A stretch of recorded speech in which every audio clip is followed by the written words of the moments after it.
un verset. Deuxième chapitre, Sankhya Yoga.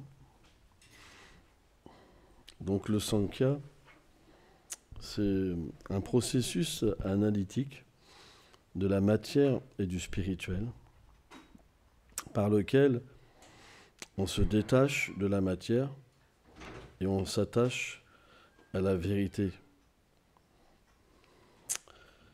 Ok. Apuryam manam machara pratistham sumudanam apam pravichantim yavat chadvakamanyam pravichant sarvim satyam taptotinam karmakami. Tout comme des rivières sans nombre se déversent dans l'océan, sans jamais le faire déborder, de nombreux désirs affluent dans le mental d'une personne dont l'intelligence est fixe, sans qu'il ne puisse perturber son équilibre. Seules de telles personnes peuvent atteindre la paix et non celles qui s'efforcent de combler leurs désirs. Commentaire. Un dévot qui sert le Seigneur à travers le service de dévotion voit Krishna réciproquer avec lui en proportion de son abandon. Plus Krishna lui dévoile sa beauté, sa douceur, ses qualités illimitées et ses activités emplies de nectar, et plus un dévot devient fasciné et s'abandonne à lui sans condition.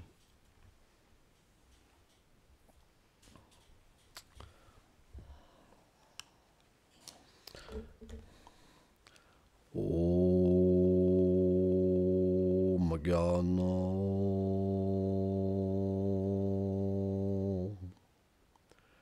Timilandasya Ganam Jalam Shalakoyo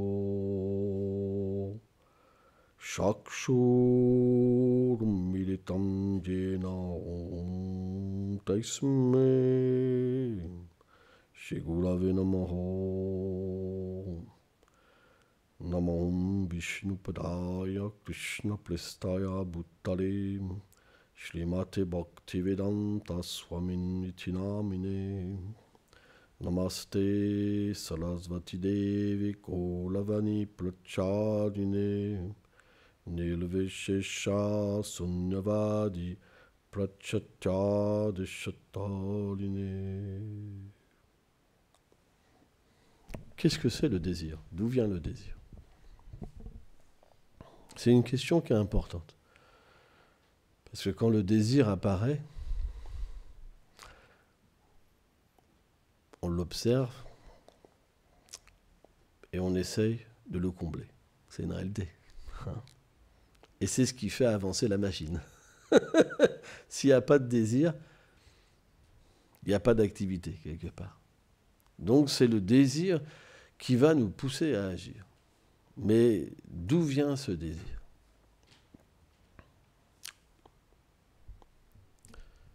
Ça vient du principe des actions passées. Tout ce qu'on fait engendre une conséquence égale et opposée. Et ça revient sous la forme d'une réaction dans le cœur qui manifeste un désir particulier. Selon nos vies passées, par exemple, on a des propensions différentes, des goûts différents, des idées différentes. Certains aiment le noir, d'autres le blanc, le rouge, le jaune. Certains aiment une sorte de nourriture, plus le sucré, plus le salé, plus le piquant.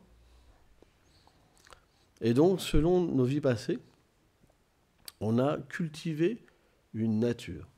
Et cette nature, elle nous suit. Et aussi,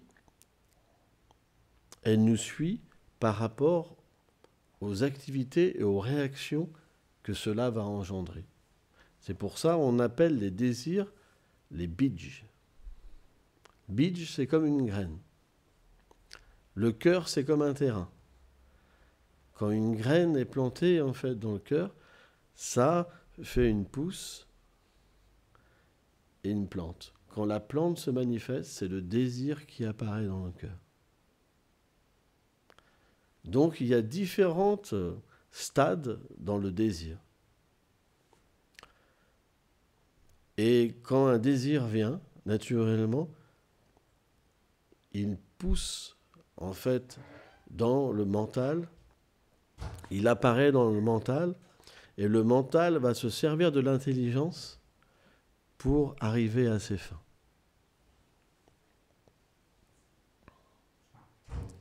Donc, à ce stade de l'existence, on est simplement des gens qui agissons pour satisfaire des désirs.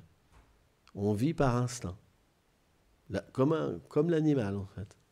Ça veut dire qu'on ne peut pas comprendre cette machine et l'arrêter. On est tributaire de nos activités passées. Sans comprendre qu'on peut les arrêter. On fait ça, on prend une réaction, on se dit c'est la vie. Quand on souffre trop, on ne sait plus quoi faire. Quand il y a trop de bonheur, il n'y a pas de problème, mais il n'y a jamais trop de bonheur non plus. C'est un principe. Donc, le sage, de quelle manière il reçoit ses désirs? Est-ce que ça le perturbe? Ou alors ses désirs n'ont pas d'emprise sur lui? Je vous pose cette question. Est-ce qu'un sage, un véritable sage, est affecté par ce flux de désirs?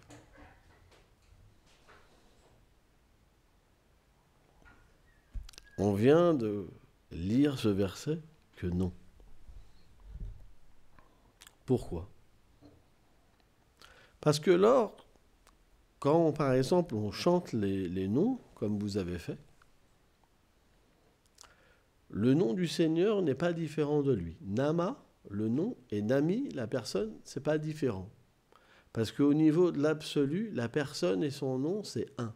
C'est pour ça, lorsqu'on chante, on peut réaliser la forme de l'absolu, les qualités de l'absolu, les activités de l'absolu. Alors que, par exemple, si je chante un nom, par exemple, moi, mon nom matériel, c'est William, je vais chanter William, William, William, je vais peut-être me faire une idée de la personne, mais ce n'est pas forcément la vérité. Par exemple, dans ce monde, les plus grands tricheurs, qui vont arnaquer les gens, c'est les plus gentils, les mieux habillés, etc. C'est les plus grands arnaqueurs. C'est connu, hein. Les arnaqueurs professionnels. Il y en a même qui ont vendu la Tour Eiffel, vous vous rendez compte? Elle a été vendue, si mes souvenirs sont bons, c'était 7 fois la Tour Eiffel. Elle a été vendue. C'est fort quand même, vendre la Tour Eiffel. C'est fort. Il y en a même qui ont vendu la Lune. Hein, c'est pas des blagues, hein. La planète Lune. Donc il y a vraiment des arnaqueurs. On ne peut pas s'imaginer le feeling qu'il faut pour pouvoir escroquer les gens. Donc si vous avez une tête avec une balafre ici, ça ne marchera pas. Il faut vraiment un physique qui n'encourt pas de doute, de peur, etc. Une fois que vous avez votre confiance, le gars il se sert, il prend tout. Donc, vous pouvez vous imaginer quelque chose, mais à l'intérieur, ça peut être autre chose. Ça, c'est pas au niveau de l'absolu. Vous comprenez? Mais le nom du Seigneur est lui-même, si vous le chantez, vous pouvez le connaître. Et vous pouvez vous connaître, vous aussi. Et l'effet, c'est que ça peut détruire les désirs. Pourquoi? Pourquoi apparaissent les désirs? Il y a une cause. En fait, quand l'être vivant veut une expérience indépendante de l'absolu, et qui veut être lui-même l'absolu, alors il est plongé dans l'ignorance, plongé dans la matière. Bien qu'il soit l'âme éternelle, il oublie sa condition. Et à partir de là, puisqu'il veut être Dieu, il doit assumer les réactions de ses actes. Et c'est quelque chose qui est logique. C'est pour ça que tant qu'on est dans cette condition, on doit prendre les réactions de nos actes. Une fois qu'on comprend qu'on n'est pas Dieu, qu'on comprend cette relation avec l'absolu, Krishna, hein, Krishna ça veut dire la vérité absolue en sanskrit, Krishna. Une fois qu'on comprend ce lien, alors on n'engendre plus de réactions dans ce monde. Et au contraire, toutes les réactions de nos actes passés, au fur et à mesure qu'on va servir, qu'on va chanter, qu'on va adorer, elles vont être détruites. Donc à un moment, les bidj n'apparaissent plus. Il n'y a plus de désir matériel qui va apparaître, qui va nous égarer. Et à la place, les désirs de l'âme éternelle vont apparaître et vont arrêter de nous égarer. C'est pour ça, à moins d'avoir une pratique pure, on sera toujours emporté par ces désirs. Donc, à un certain moment, pour revenir à ce verset, ce qu'on appelle un sage n'est pas forcément une âme réalisée encore, hein, c'est encore à un certain niveau, c'est la vertu, c'est pas la pure vertu, la transcendance. À un certain niveau, on peut, par la pratique donc du yoga, être satisfait en nous-mêmes, mais encore recevoir les influences de la matière. On prend l'exemple d'un ventilateur. Un ventilateur, tout le monde connaît. Hein. En Inde, il y en a des féroces. Hein. Vous débranchez, même si le ventilateur est débranché, il va continuer quand même pendant un certain temps à tourner et s'arrêter. Et bien de la même manière, lorsqu'on s'abandonne en fait au Seigneur, l'abandon c'est quoi ? C'est pas une condition d'esclavage, c'est une condition de reconnexion. S'il n'y a pas une reconnexion complète, on ne peut pas avoir de lien. Par exemple, une radio, si elle n'est pas complètement bien réglée, vous n'entendez pas la radio. De la même manière, s'il n'y a pas le refuge complet et 100%, le désir de 100%, ça ne marche pas. Donc, quand le désir vient complètement et que la purification vient et que le lien du karma, en fait, se coupe, il y a pendant encore un tout petit temps des désirs qui vont arriver mais qui n'ont plus de puissance. Et à ce moment-là, ça ne peut plus troubler votre méditation. Même s'ils viennent, ils ne peuvent plus vous emporter. C'est pour ça qu'à ce niveau-là, il n'y a plus d'attrait sexuel, par exemple. Il n'y a plus de désir pour l'argent, pour la renommée, etc., etc. On devient complètement libéré. Et c'est à ce niveau-là qu'on peut être en paix. Avant, ce n'est pas possible. C'est ce qu'on appelle la plateforme, la première plateforme spirituelle, la plus basse, la plus basique. C'est ce qu'on appelle Chanta. Et c'est ce que les spiritualistes, finalement, le plus souvent parlent. C'est ce qu'on appelle l'état de vertu, de paix, où la passion et l'ignorance dorment. Quand il n'y a plus de passion et d'ignorance, ça veut dire qu'il n'y a plus la conception « je suis ce corps », il n'y a plus la conception « je suis père, je suis mère, je suis fils, je suis un bandit, je suis un idiot, je suis une femme, je suis un homme ». Il y a une conception que je suis spirituel complètement et que je ne meurs pas avec la mort. Et aussi une conception naturellement d'une relation avec l'absolu. Donc à partir de là, naturellement, ce qu'on voit, c'est la vérité. Ce qu'on sent, c'est la vérité. Ce qu'on mange, c'est la vérité. Ce qu'on parle, c'est la vérité. Parce qu'il n'y a pas d'illusion. Et sur ce plan, en fait, d'activité, on n'est plus touché par les conséquences, en fait, des actes. Il n'y a pas d'acte matériel. C'est ce qu'on appelle, en fait, le principe de l'Atma Tattva, où la vérité sur l'âme se manifeste. Alors, il y a différents plans, c'est assez compliqué. Là, on parle d'un plan basique, qui peut être finalement expliqué en 3 degrés, Brahman, Paramatma et Bhagavan. Bon, je ne vais pas vous enfouir dans la philosophie, mais on va essayer de faire ça gentiment. Donc, on est sur le plan de neutralité, où on en vient à complètement s'extirper de la matière. Ça veut dire qu'on réalise qu'on n'est pas du tout ce qu'on croyait. Il n'y a plus de désir pour l'illusion d'être célèbre, ceci, cela. On veut se réaliser, on veut se libérer. On a réalisé finalement au fond de nous-mêmes, dans tout notre voyage de millions, des milliards d'existences, que c'est toujours la même chose qu'on fait. On mange, on se reproduit, on se défend et on dort. Mais on ne met jamais de réalité dans notre vie. Une fois qu'on met de la réalité et qu'on comprend qu'on n'est pas fait pour ça, mais qu'on est l'âme spirituelle et non un être de matière, puisque l'être de matière, dans la prochaine vie, dans la vie suivante, on s'en souvient plus. Et dans cette vie, on devra abandonner ce corps, les richesses et tous les liens qu'on a. Tous vos liens, vous devrez tout abandonner. Tout ce que vous avez construit. C'est juste une question de quelques respirations. Vous ne savez pas si vous aurez 6 mois à vivre ou 1 an ou 10 ans. C'est une réalité.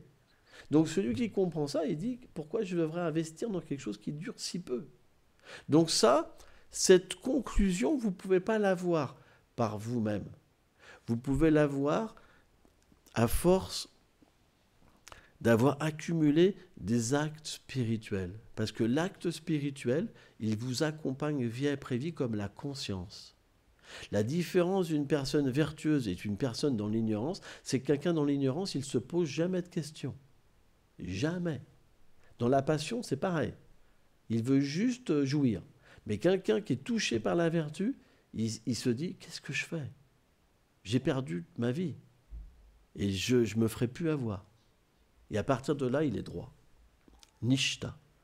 C'est de ces personnes-là que la Bhagavad Gita parle. Et à partir de là, naturellement, on va s'intéresser à notre vérité intérieure. Et on va se poser la question, qui je suis? Pourquoi j'existe? Pourquoi j'ai été conditionné par la matière? Pourquoi tous ces gens y sont égarés?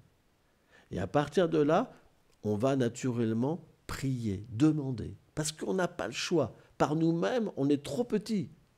Mais ce qu'il y a de merveilleux, c'est que l'absolu, il peut descendre au niveau du petit parce qu'il l'a créé. Donc, dès qu'on prie, la connexion se fait. Mais c'est selon notre voyage que cette connexion, elle a plus d'intimité ou elle révèle plus de pouvoir ou plus d'intimité. Donc quand il y a plus de pouvoir, c'est plus impersonnel, c'est l'énergie. Ou alors, ça c'est ce qu'on appelle Brahman, quand ça devient plus intime, ça devient le créateur, où Dieu peut parler. Dieu peut faire voir qu'il crée, qu'il est dans le cœur de chaque être vivant, qu'il donne à chacun le fruit de ses actes. Ça, c'est ce qu'on appelle Paramatma. Mais il y a un aspect qui est beaucoup plus intime, que les gens connaissent très peu, c'est Bhagavan. C'est-à-dire au-delà des univers matériels qui sont sans nombre, il y en a des milliards, il y a aussi la demeure éternelle du Seigneur suprême. Ces demeures éternelles. Et là, à ce moment-là, selon la nature qu'on a éternelle, le Seigneur se révèle et il y a ce qu'on appelle une relation d'intimité. C'est ce qu'on appelle l'amour de Dieu. C'est pourquoi, selon ce qu'une personne est située, dans cette sagesse, dans ces 3 formes de sagesse, qui sont qu'une même vérité, elle perçoit les désirs différemment. Par exemple, celui qui est au niveau du Brahman, il veut se fondre dans l'énergie, profiter de l'énergie. Ça, c'est la masse des gens, la plupart. Celui qui est au niveau du Paramatma, il veut être le serviteur du Créateur. Il y a une révérence, mais il y a une relation, en relation avec la création. Mais celui qui est sur la plateforme Bhagavan, sur certains plans les plus élevés, il n'y a même plus de conception de Dieu tellement que c'est intime. Ça veut dire que le Seigneur devient l'objet d'amour de son dévot. Donc, les désirs spirituels sont complètement différents sur certaines plateformes. Bien que ça soit le même objet d'amour, il se révèle selon la capacité de l'être vivant à le comprendre. Et c'est quelque chose qui est normal. Je vais vous donner un exemple, pour finir là-dessus. Vous êtes une personne. Vous êtes le président de la République. Allez. Monsieur Macron. Monsieur Macron, il est le président. Bon, je ne sais pas si c'est le bon exemple. Peut-être pas. Mais bon, bref, une personne peut être très importante et très difficile à approcher. Donc, on peut simplement ressentir qu'il est dans un endroit. On peut ressentir de la puissance. On peut le voir. Il y a de la police. Il y a toutes sortes de choses. Mais on ne peut pas l'approcher. C'est invisible. Vous comprenez ?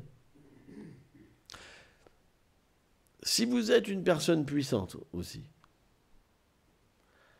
hein, comment dire, quelqu'un qui peut être introduit à cette personne. Vous connaissez des gens. Donc vous pouvez avoir un aspect de Macron, il va vous serrer la main, finalement c'est quelqu'un de sympa. Alors qu'avant vous voyez une grande puissance, quelqu'un qui est impossible d'approcher par exemple. Et puis si vous le connaissez, vous êtes un membre de la famille, vous pouvez voir Macron en train de jouer avec les petits-enfants. Donc, on peut avoir trois conceptions d'un même personnage, même matériellement. Vous comprenez ? Il y a des gens qui tremblent devant lui. Il y a des gens, bon, c'est un gars juste, je sais pas quoi, voilà. Et puis l'autre, ils ont une relation complètement... le président, ça m'intéresse pas. Moi, j'ai pas envie de te voir comme le président parce que je te connais pas comme le président. Tu es mon ami. Vous comprenez ? Eh bien, de la même manière...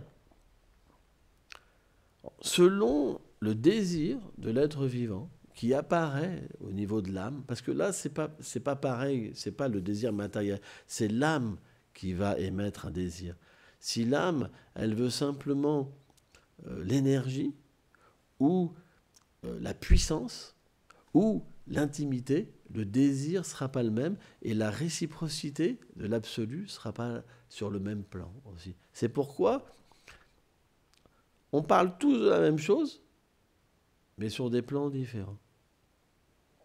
Et suivant nos vies passées, on va être attiré par une voie, par quelque chose qui va en accord avec notre désir spirituel.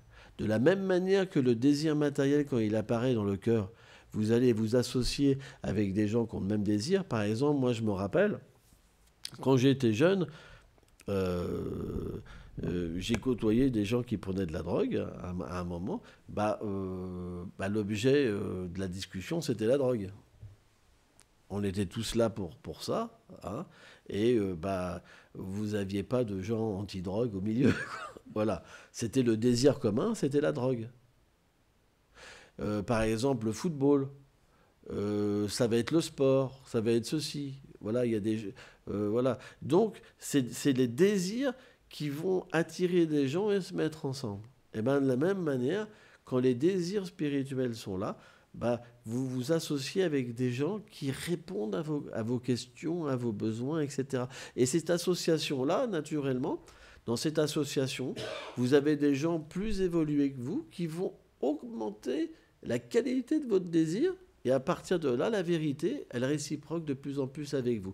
Donc la réalisation spirituelle, elle est aussi à travers les désirs. Parce que personne ne peut arrêter l'âme de désirer, parce que l'âme, elle est faite pour désirer être avec Krishna.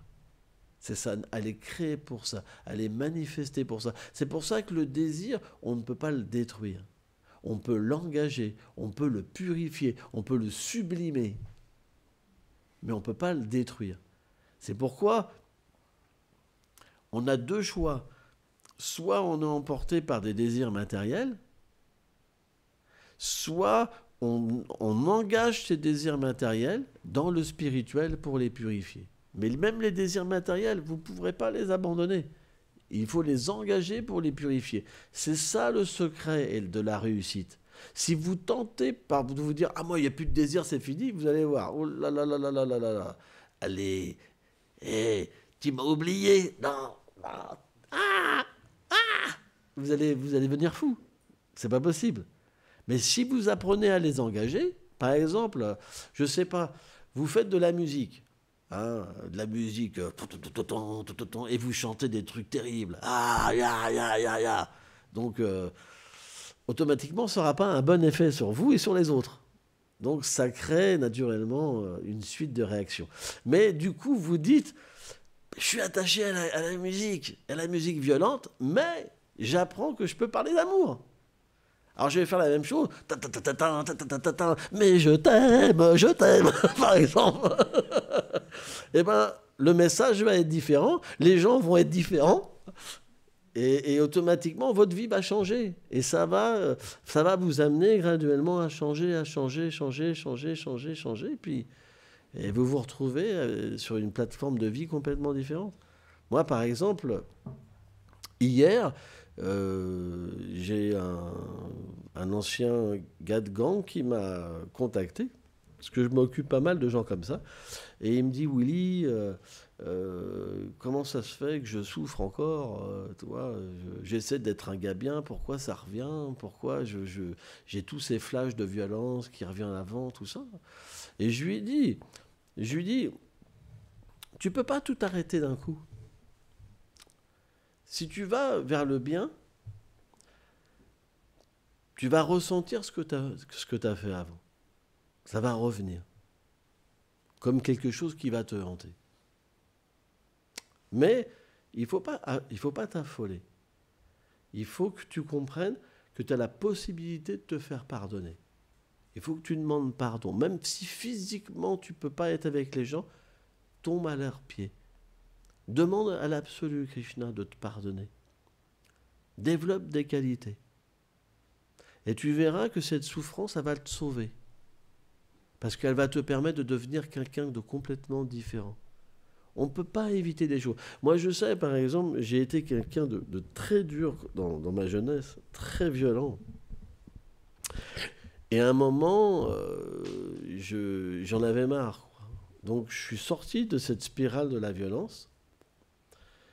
Et c'est vrai que j'ai l'impression d'avoir redécouvert le monde. Et puis, surtout, je ne voulais pas plus accepter ce personnage que j'avais été. Et donc, je faisais croire à tous les gens que j'étais quelqu'un de bien, que j'avais jamais rien fait, etc., etc. Mais ça me pendait au-dessus de la tête. Tout ça, c'était là, quoi.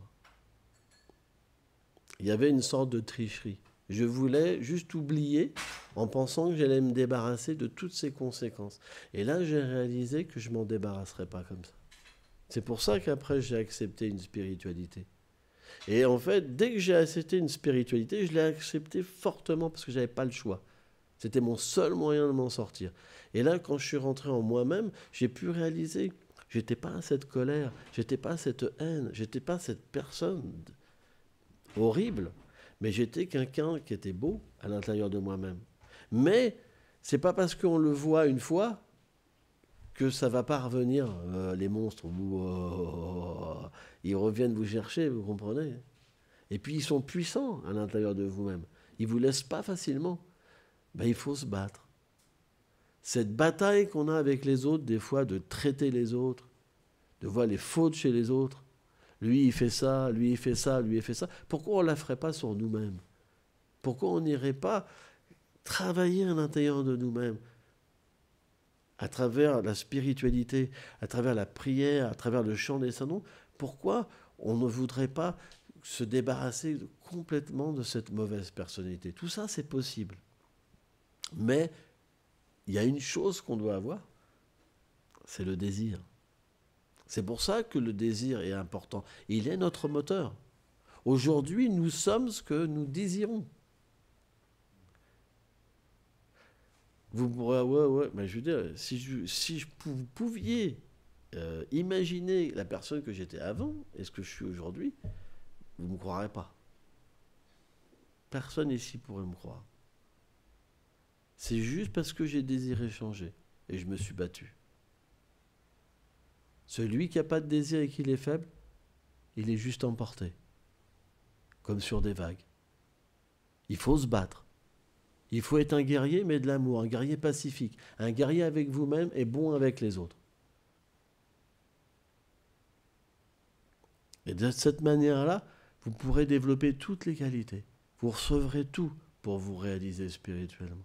C'est pas compliqué. Merci beaucoup.